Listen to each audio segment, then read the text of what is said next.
Sous le thème central « Gouvernance, approche conceptuelle et savoir endogène », les panélistes ont échangé sur les questions d'approche conceptuelle de la notion de bonne gouvernance, la gouvernance de la recherche cas d'une école d'enseignement supérieur, mais également sur la présentation sectorielle de la lutte contre la corruption, phénomène que le gouvernement du Gabon souhaite éradiquer.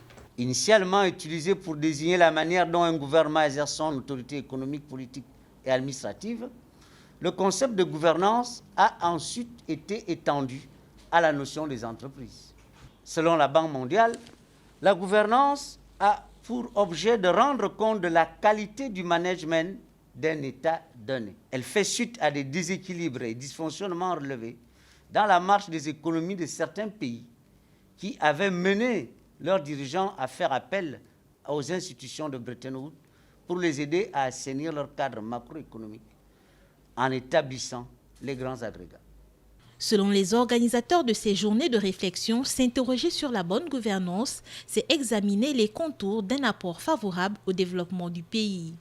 La création de la réseau s'inscrit dans le souci de relever les défis et de répondre à certaines exigences d'efficacité, de modernisation et de compétitivité.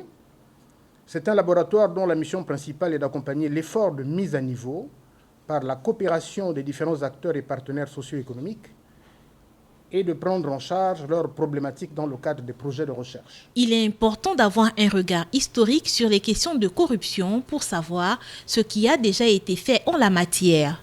C'est du moins ce qu'ont préconisé les conférenciers pour que la sensibilisation s'effectue dans un contexte assaini de tout préjugé.